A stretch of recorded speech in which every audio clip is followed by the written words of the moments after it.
Hello बच्चों, आज की इस क्लास में दिल्ली सुल्तानेट पार्ट 3 में हम सोल्व करेंगे कि किस तरीके से रज़िया को उसके प्लेस से हटाया गया और उसके नोबल्स किस तरीके से मैन की क्रिएशन, गॉड की क्रिएशन के ऊपर क्वेश्चन उठाने लग गए कि उसके ऊपर इतनी क्वालिटी, उसके अंदर इतनी एक्सीलेंट क्वालिटीज़ कहाँ से आ गई, जब मिराज और सिराज ने उसको प्रूफ किया कि वो बेटर है अपने ब्रदर से। अब इसके अलावा इससे सिमिलर एग्जाम्पल हमारे इंडिया में भी है।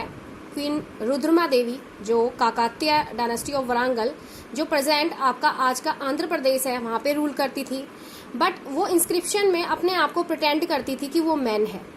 ऐसे ही एग्जाम्पल है आपका कश्मीर का, जो वहाँ की क्वीन दीदा जो रूल्ड करती थी, आपका वहाँ के उनके सब्जेक्ट उनको दीदी बोलते थे, और आज के टर्म में हम अपनी एल्डर सिस्टर को दीदी बोलते हैं, तो इसी टर्म्स में बोलते हैं। अब आगे देखते हैं हम कि किस तरीके से दिल्ली सुल्तानेट आपके गैरिसन टाउन से एम्पायर में कैसे टर्न हुई, इसका एक्सपेंशन कैसे हुआ। तो यहाँ पे अगर देखा जाए तो दिल्ली जो अंडर थी आपकी दिल्ली सुल्तानेट के अंदर, तो वो फोर्टिफाइड हो चुकी थी, फोर्टिफाइड सिटी यानी चारों तरफ से कंट्रोल हो चुकी थी। उसके अंदर गैरिसन टाउन होते थे। गैरिसन टाउन आपके वो लैंड होता था, जहाँ वो फोर्टिफाइड यानी चारों तरफ से वोल्ड सिटी होती थी, वहाँ पे सोल्जर और उसकी फैमिली सेटल्ड होती थी। हिंटरलैंड आपका वो एरिया होता था जो अटैच होता था सिटी से या पोर्ट से, जो सर्विसेज आपके किंगडम को सप्लाई करता था। यहाँ पे देखा जाए तो मोस्ट इम्पोर्टेंट जो रूलर है टर्किश डायनेस्टी के गयासुद्दीन बलबन, और आपके तुगलक डायनेस्टी के मोहम्मद बिन तुगलक, और खिलजी डायनेस्टी के अलाउद्दीन खिलजी, इन्होंने तीनों ने मिलके इस किंगडम को स्ट्रेंथन किया, कंसोलिडेट किया।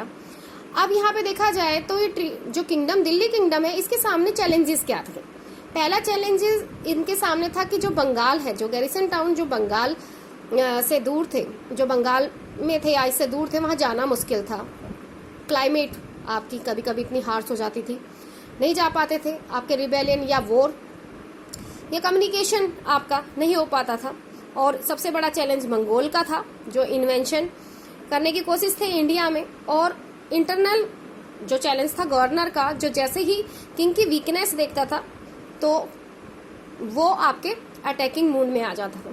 तो इस तरीके के चैलेंजेस को फेस करते करते किस तरीके से दिल्ली सुल्तानेट एक बड़ी पावर में निकल के आई, तो हम वो देखेंगे।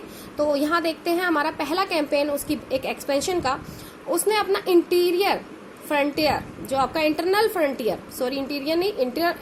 फ्रंटियर स्ट्रॉन्ग किया। उन्होंने अपनी पावर को कंसोलिडेट किया with in a country. Garrison town को स्ट्रॉन्ग किया। इनका पहला कैंपेन था फॉरेस्ट को क्लियर करना, जो गंगा दोआब पे था, और वहां पे हंटर और आपके गैदर और पोस्टलिस्ट जो एनिमल्स को रेयर करते हैं उनको हटा देना, और लैंड को पीजेंट्री को दे देना। पीजेंट्री आपके एग्रीकल्चर प्रमोट करती थी। यहाँ पे फोर्ट्रेस गैरिसन टाउन इस तरीके से स्टैब्लिश करना और ट्रेड को प्रोटेक्ट करना। सेकंड इनका था एक्सटर्नल फ्रंटियर। इसमें इन्होंने मिलिट्री एक्सपेंडिचर पे ध्यान दिया, मिलिट्री को स्टैंड अप किया। अलाउद्दीन खिलजी और मोहम्मद बिन तुगलक ने सबसे पहले मिलिट्री कैंपेन किए, और इन आर्मियों ने आपके ट्राइबल पीपल से एलिफेंट, हॉर्स और स्लेव्स को कैरीड किया, और प्रीसियस मेटल को कैरीड किया। मोहम्मद बिन तुगलक के रीजन अगर देखा जाए तो पूरा दिल्ली सुल्तानेट 150 ईयर जो आपका था, उसके बाद हम्बल बिगिनिंग का मतलब होता है जो लोअर कास्ट, जिनको हम रिस्पेक्टफुल या प्राउडेबल नहीं मानते, उनको आर्मी में प्लेस किया गया। और इन्हीं आर्मियों ने अपनी राइवल आर्मी को सीज किया और उन पे कंट्रोल किया। वहां से दिल्ली सुल्तानेट टैक्स कलेक्ट करती थी पीजेंट्री से, और जस्टिस को इंश्योर किया। इस तरीके से दिल्ली सुल्तानेट एक बड़ी एम्पायर के रूप में निकल के आई। आप जिस तरीके से ये वाला मैप देख सकते हो कि किस तरीके से ये मैप आपका अलाउद्दीन खिलजी के ऑक्यूपाई साउथ कैंपेन का है, कि उन्होंने किस तरीके से साउथ पे पूरा कंट्रोल कर रखा था।